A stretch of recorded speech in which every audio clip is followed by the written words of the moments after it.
Welcome to Job Sharing and Beyond, the Future of Work podcast that goes beyond the traditional 9 to 5. I am Karen Tischler, speaker, consultant, and host of the show, where we hear from global experts every other week to discover innovative solutions and tips on how to remain a relevant employer in the future. Hello, everyone. I am super appreciative to introduce such an international guest today, Ariane Vera. Ariane was born in 1994 in Munich with German and Argentinian roots, studied international relations and English literature at the University of Aberdeen in Scotland and Trinity College Dublin in Ireland. She has been involved in the startup scene, working in PR and communications, and writing for digital platforms and magazines on the topic of women empowerment, gender equality, new work, and entrepreneurship. She has given 3 TEDx talks, won the Welcome to Europe Song Contest, and carried her music and message to the European Parliament during the European Youth Days in 2018. In Mexico, Ariane hosted a show at the state's radio station in cooperation with the Global Goals by the United Nations. She has been involved in Girl Up as an ambassador and founded Fridays for Future in Aguascalientes in Mexico. Whilst her engagement and work has been tied much to the promotion of the Sustainable Development Agenda, she now closed that chapter, embarking on the next new step, which is more focused on fostering connection and communication, promoting women and leadership behavior, advocating for new work, and physical, emotional, mental, and spiritual well-being at the workplace. Ariane is a self-published author and enjoys her leading and mentoring role as head of marketing communications at a digital marketing agency in Aguascalientes in Mexico.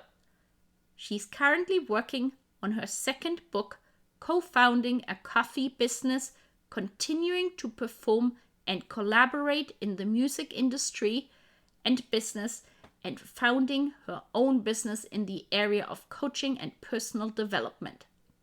She is a firm believer in the power of kindness and empathy, and envisions a future in which each and every being is respected for their most authentic version of themselves. Welcome to the show, Ariane.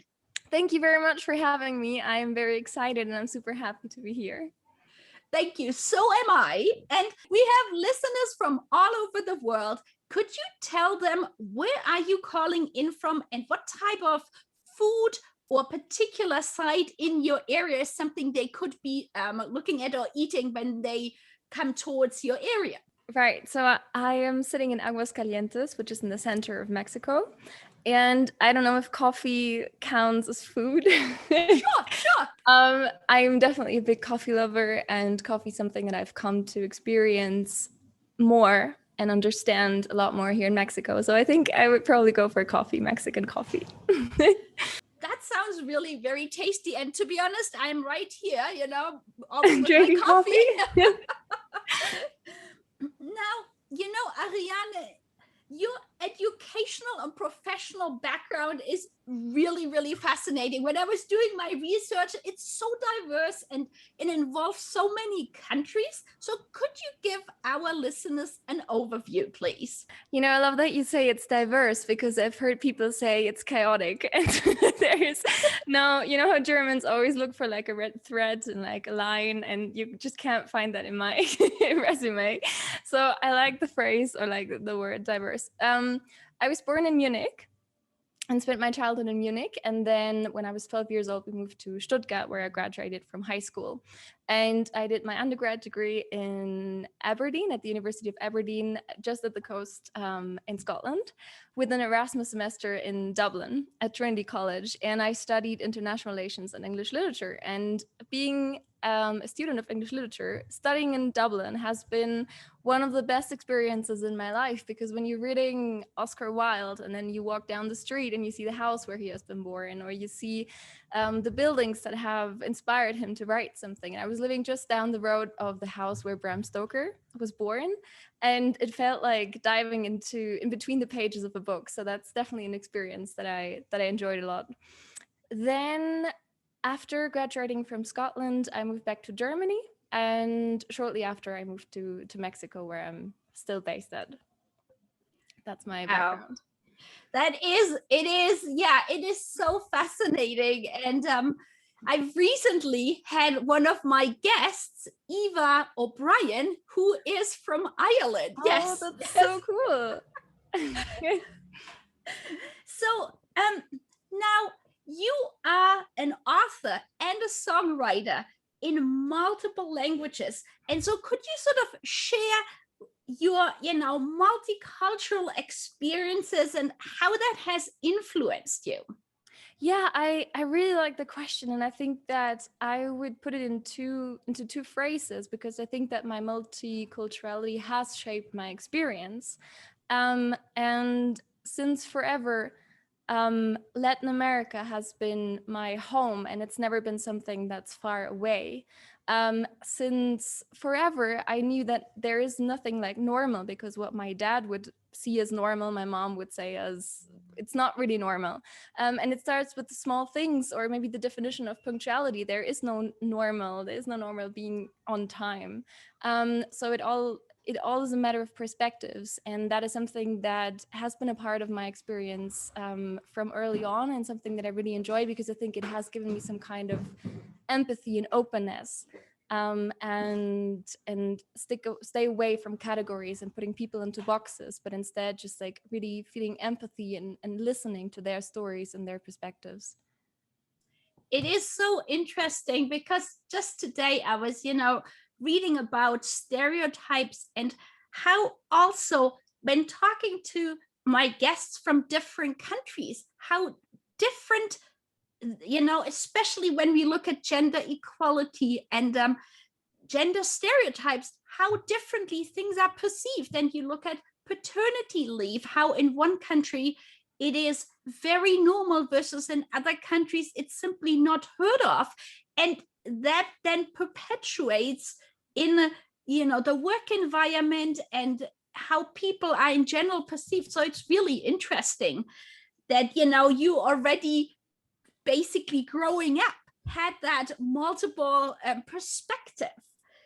And so now you've done quite a few TEDx talks, which I was very impressed with. And so could you explain like one of them, where as you just described, the different perspectives of not just living in different countries, but how maybe the same company might, because of the environment, look at things differently? Yeah, it's so interesting you're asking this. And I think I'm going to take the example of coffee. Well, going back to the TEDx talk, I was just coming back from a stay in Mexico for 5 weeks. And then I went back to Germany, and I experienced the culture shock, but backwards. You're probably familiar with it as well. And it's a great experience, because you see everything that you have been seeing as familiar as something you see it from the outside. And that just makes you think a lot. But I'm going to take the example of coffee, because I think it shows perfectly well that we're all connected, but sometimes we fail to see the connection. And talking about coffee is not the same in a country that produces coffee as it is in a country or in a state that consumes coffee. And Mexico is amongst the 10 countries that most produce coffee in the world. It's an excellent coffee. We're in place number 1 of organic coffee exports. And on the other hand, Germany is where all the coffee arrives and is exported within the European Union. And Germany is one of the countries that most consumes coffee in the world. So I had the chance to see how coffee grows, and I was talking to coffee producers, And I saw the coffee plants that were affected by climate change. And on the other hand, I had all the experiences in Germany, where I sometimes had debates on why buy fairly traded coffee. And sometimes people would say, well, I'm not choosing it because it costs a little bit more. But hey, you can really make a difference if you pay €1, €2 more. So I also noticed that it's not really, I think we like to see it as a chain. It's not a chain, it's a circle, and everybody is part of that circle. And I think we should just be more open-minded to seeing that circle and to giving the visibility that all the hands that work with coffee and are part of producing coffee get more visible. I think that's such an important aspect. Yeah, that because now often one just sees one part of it. And in your case, you had a chance to see everything. And now that brings me to my next question. So you're part of the world's largest lesson, which introduces sustainable development goals to young people all over the world. So I'm a big supporter of, the number 5 goal, gender equality. And so I'm curious, so how did you get involved in that campaign? It's a very funny story. And I think it's a perfect example of how sometimes you just have to do things and you can't be thinking about why would you do this and like what will you get out of it. No, you just need to do the things that you feel you need to do. I had just come back from Uganda and from Chiapas, and I had seen climate change and the effects of climate change, and I thought it doesn't matter where I travel to, there's always going to be a story of like it used to be but now it is. And like climate change is everywhere, and I wanted to do something. And that was also the time when Fridays for Future was starting. And I'm not really the type of person that goes to the streets to demonstrate or to, I'm not really an aggressive person. I really believe in the message of kindness, of empathy, and of not judging, but like sharing a message from a place of love. So I took my guitar. It was on the 5th of July, 2019. I still remember that. It was a Friday. I walked to the city center with my guitar and a sign that read, I'm singing because I want us to take care of the planet. And I started singing, and there was a lot of people coming, and we had great conversations, and then that became a movement, and I went to the city center to sing every single Friday, and that's how I met a lot of people who were involved in sharing the same message.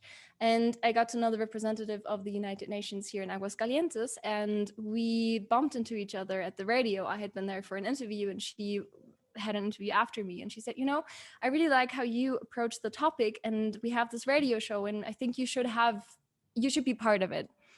And I said, yes. I still remember being super scared and thought, it's really hard for me sometimes to sit on the stage and speak Spanish because I feel so afraid of saying something wrong. I'm so scared still of the double meaning. And I'm just like, I wish I could just sing because then I can't make mistakes. But I knew I was ready. And I think opportunities come when you are ready. You're never going to feel ready, but you are ready. And then you just say yes. And I could never have planned that. And it was a beautiful outcome, but I never went to the streets to sing with a goal in mind. And then I ended up there at the radio station recording the stories of people that have projects related to sustainability here in Aguascalientes in Mexico. And I really enjoyed the experience. And thank you. Could you share maybe an example of one of the conversations you had there? Yeah. I think one of my favorite projects was a natural cosmetic brand, and the founder, she started in her living room and making experience with her own soaps because she loves making soaps, but she also loves taking care of the planet. And she thought, okay, like I'm just going to combine those two interests of mine, and I'm going to make natural soaps. And she became very successful. So she moved from the living room to to the kitchen, to the bathrooms, everywhere, until her husband told her, like, no, you need your own store because you can't turn the house into your production company. And I loved her story because it shows how with your with the things that bring you joy, you really can make a difference, and you don't have to invent something super big. You just have to follow your joy. And I really believe in following your joy and making a difference by following your joy. I couldn't agree more. That's I'm having this conversation now because I feel it is so important to get voices from all around the world, and to make a difference and to basically let people know that maybe in different countries there are already things that are happening that are best practice that other countries simply have not heard about or are not doing. So totally. And also it's in the context, because selling natural cosmetics here is not the same as selling natural cosmetics in Germany. And why bring something from one place to another if there already is something? Like, why not support what is there? I completely agree with you. And so now you are, I don't know, from an age perspective, I guess you are either a very young millennial or a nearly Gen Z.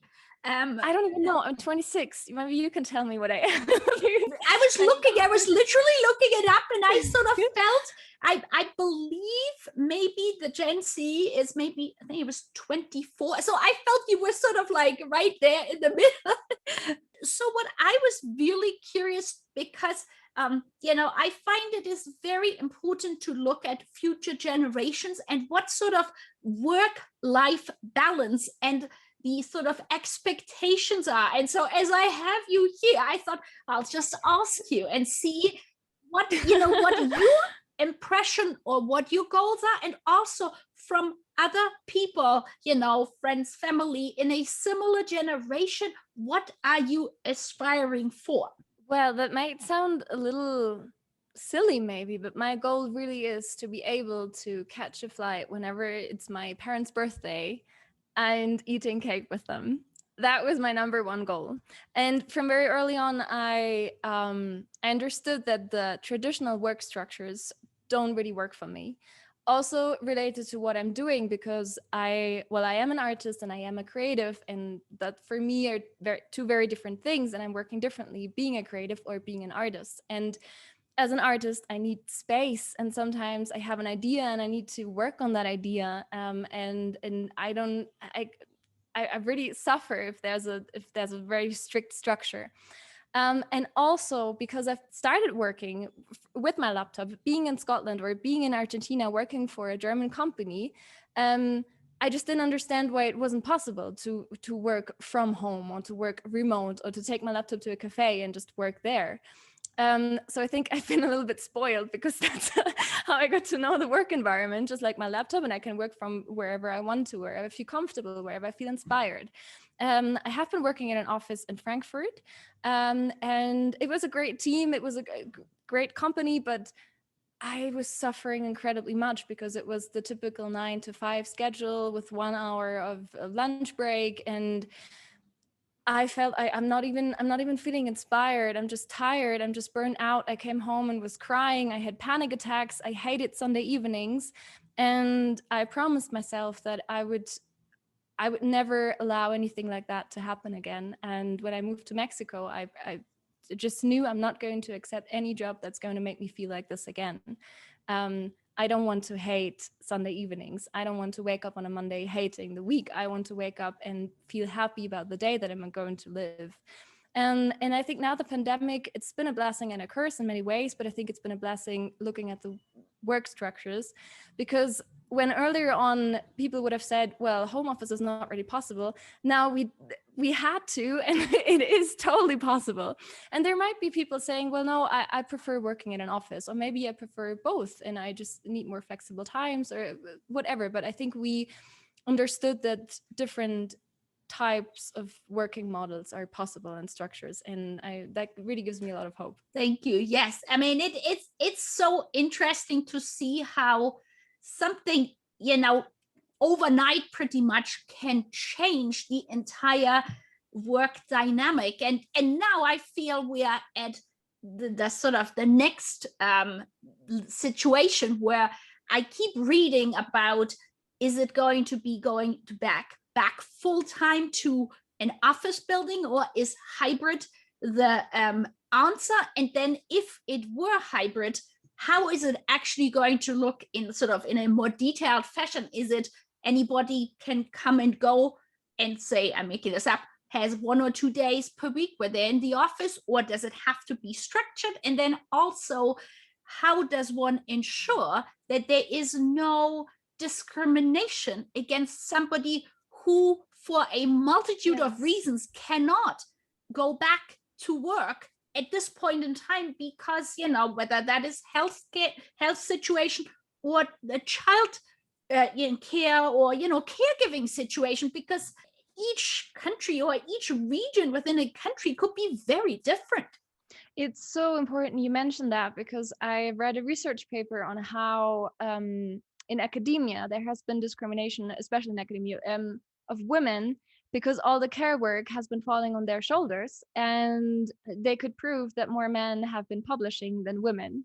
And they created the connection. And I think it's very important to, always, whatever you do, whatever decision you were taking, especially if you were in a position of a lot of responsibility, create spaces of belonging and invite all the perspectives.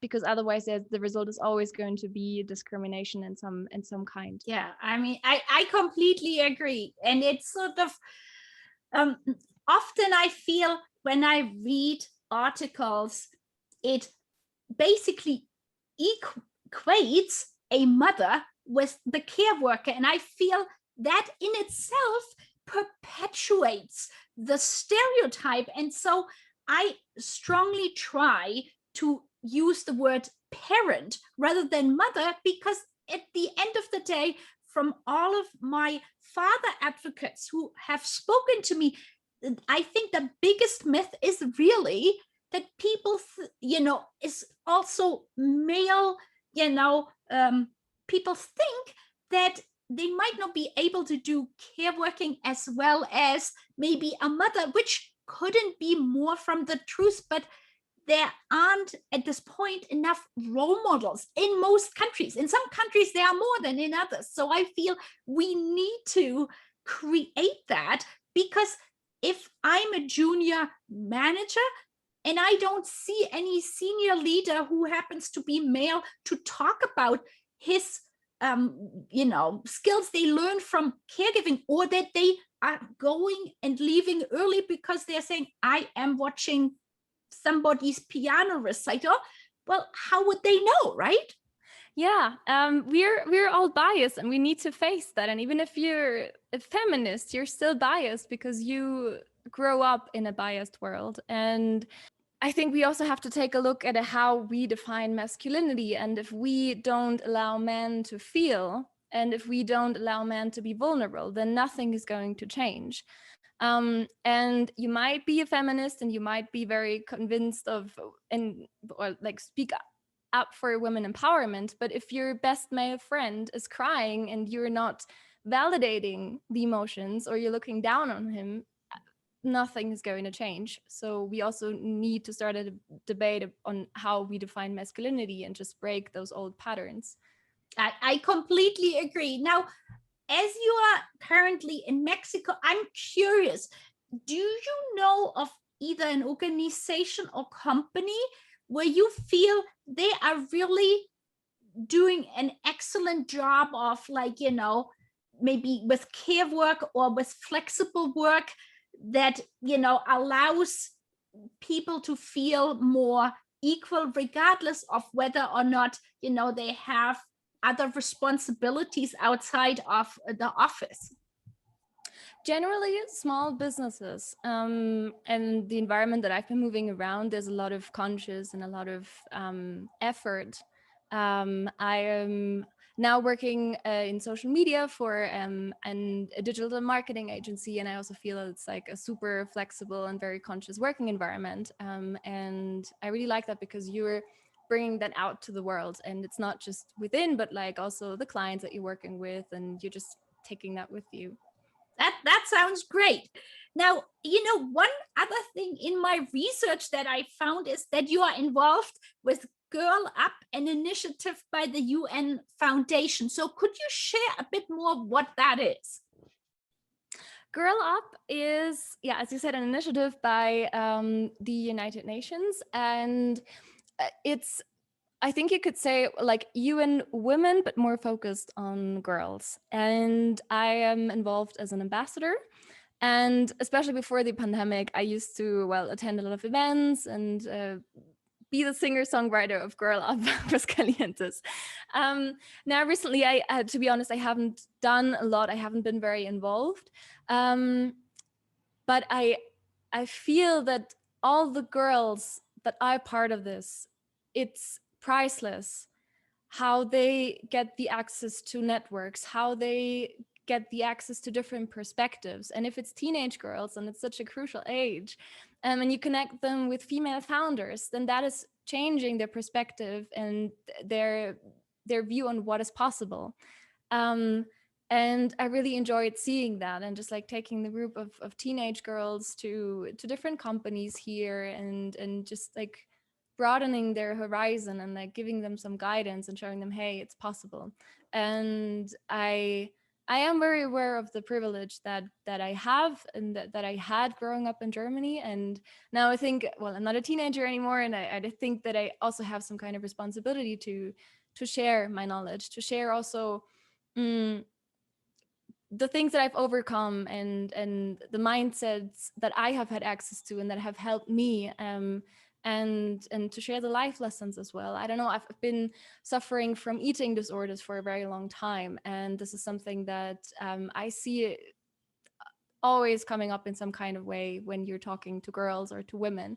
And I think if I am a singer-songwriter, and if I have an Instagram account, and if I'm in some way have a public role, then I would like to use that in the most responsible way possible. Thank you. I really appreciate that you are sharing that so openly. So thank you. And, one thought, as you were just talking about supporting girls so they might have more mentors, one of the things when I was reading the State of the World's Fathers report that I found really interesting was that they didn't see any type of boy-focused initiative towards leading them towards career or education professions versus, we hear, and I don't know, to be honest, I don't know what it is like in Mexico, but here I hear a lot of, STEM-focused initiatives for girls. Mm-hmm. But even here, in Canada, I have yet to hear something on a school basis that says, boys come and, look at care and education jobs for you for the future. I haven't. And so I'm curious, is there anything like that in Mexico that you have encountered for boys, that they are maybe, getting more knowledge about it, or, and I don't know what it is like, but preschool teachers or elementary school teachers here, for example, are predominantly female. And it's like, having no male role models perpetuates that, because, I'm a little boy of 3 or 4 years old. I don't necessarily see a male preschool teacher. So it might not even occur to me that that is possible, or for the parents of the child, right? Yeah, I've been working in a primary school for half a year as a math teacher, but in German. Okay. And same situation. I think there were 1 or 2 men, the rest female teachers. And yeah, I think it's just a narrative that we all have to break in some kind of way, because the words that we use have a strong power. The language we use, even some small comments, it might be something as if a boy is crying and we say, hey, nothing happens, go play with the others. But then if a girl is crying, we're just treating the girl differently. I think we as adults have a big responsibility in having a good look at what are the words that we use, what are the biases that we have, and then change that. Because I also remember, you're probably familiar with the Girls' Day and the Boys' Day in Germany. Yes. Yeah. So, okay, great initiative. but the flyers that they handed out were pink and blue. And my sister, she was 12 years at that time. She went up to the school's principal and she said, I really like the initiative, but I don't agree with the colors. I think it should be yellow and green. Right. And they changed it. Oh, wow. Because of your comment. Yeah. So I think it really, you have to, if you notice something, if you notice some kind of discrimination, just say it. And you don't have to say it in an aggressive way. Just say it, hey, I think we biased here. I think we could have a better look at it. And we underestimate the power that we have. It's maybe a random example, but I bought a vegan pesto from a very big supermarket chain in the US. And it said, we recommend it to chicken and fish. And I thought, well, that's a bit weird, like having vegan pesto and recommending it to chicken and fish. And I posted it on Instagram just because I had such a good love.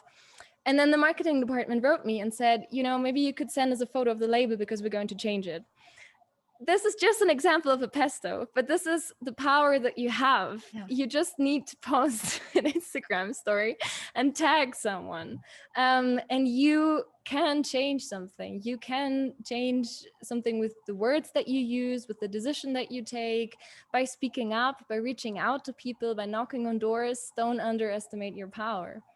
Thank you. I think that is such an important message. And yes, I completely agree. It's like there have been, as we're going back to the, Fridays for Future, like when we look at Greta, right? What she started as one person. Yes. And now, as you are in Mexico, I was just thinking about it. So in Germany, because of the way the German language is, there is this big aspect of being able to be more inclusive by, using gendered nouns. And so I'm curious, because I guess, in Spanish, you have also that possibility. Yeah. Is that something that you have seen happening here? Yeah, absolutely. It's a big debate. I have a good friend who's quite a famous or well-known author in Mexico. And he hates the gender inclusive message. And I had a debate with him going on for 2 hours because I explained to him, he knows the power of words, but still it was like, look, I'm a woman, you're a man, you just need to understand it's important. Please listen to me. And then we agreed that something has to be done, but it just doesn't look nice. So there's several versions. Either you use, for example, los y las, which would be female and male. But then there's the argument that it's still not inclusive because gender is a spectrum. Exactly. Yeah. Yeah. And it's just not cool to say los y las because then you're excluding someone else. Right. So you can either do a dash, okay, or a star, or an X. And when I was writing my book, it was very important because it's about love. And it was very important for me to at least show that I try to make an effort. I know it's not the perfect solution, but so I switched between male and female just to make the female version more common or quote unquote normal. A star behind. So, and then I explained in the beginning that, well, love is love. And every time that I'm using a star, it means that the entire gender spectrum is included. I just don't have the words yet to show it differently than with the star. I was literally looking at some of the pictures for the boys day, and just seeing in German the word like preschool teacher, so Kindergärtner versus Kindergärtnerin, it just creates a different image by seeing the word. And it is, and I've seen where they did some tests in a classroom by changing the wording, and all of a sudden girls would feel more included because they're like, oh, they're talking to us too. So but I understand that, in order to be inclusive across all genders, in some languages it will be harder to do that than in others. Yes, and maybe you had the same experience that sometimes we got so used to having the male perspective being the dominant perspective that when suddenly the female perspective is included as well, I had the experience, I was just crying because I felt seen, and I was like, wow, why did I not see this before? And why have I been okay with that before? So there's also, I've read about the same experiment, and then there was, business person instead of businessman or businesswoman, or millionaire, and then usually a man comes up. And yeah, those are the biases that we're not aware of, but that we need to be aware of in order to change something. So, one more thing. I know I could talk with you for so long, but I'm enjoying it. You were talking about that you make decisions based on a sustainable choice catalog. And I love that concept. So could you share that, please? Well, I will share an embarrassing story, because I had to go back to my TEDx talk from that time.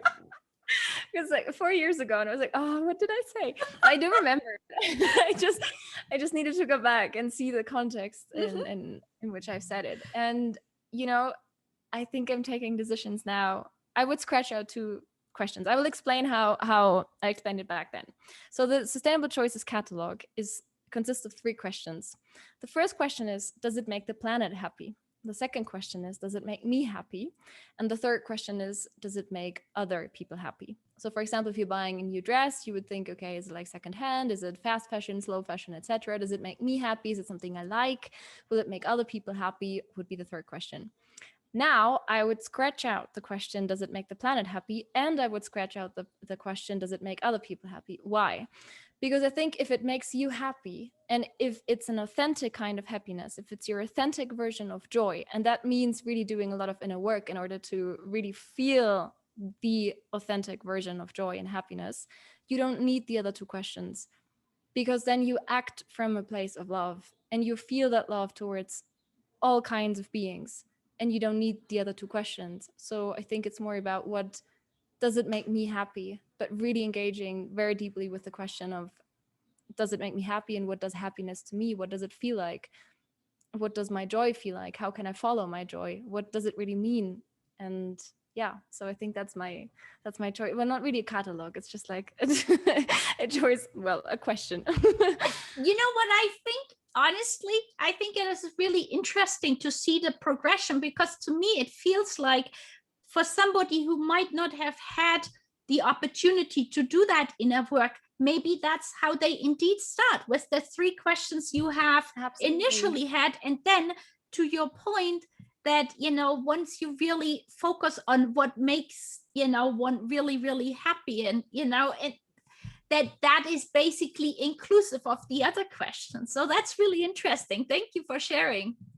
Thank you for asking the question, because when I was watching the TEDx talk, it was like going down memory lane as well. And I felt so grateful, because at that time I didn't know if I was going to Mexico, if I could. And now I'm here, and now I'm feeling my authentic version of happiness, and I felt a rush of happiness. So thank you for asking that question. You're very welcome. Now, is there anything that we have not touched upon that you would like to share with our audience? Enjoy your coffee. Yeah, enjoy your coffee. Coffee is a lifestyle. It's connection. It's not just a cup. And I think there's a lot of happiness in a cup of coffee as well. So I think that would be my concluding phrase. Thank you. So now, how can people, read more about you, find you on social media? Yeah, that's what I love social media for, because it's such a great platform for connection. So you find me on Instagram as I am.Ariane Vera. On Facebook, still as Ariane Vera Music, because I'm using Facebook mainly for my artistic work. On Twitter as Vera-Ariane. On LinkedIn as Ariane Vera. What else is there?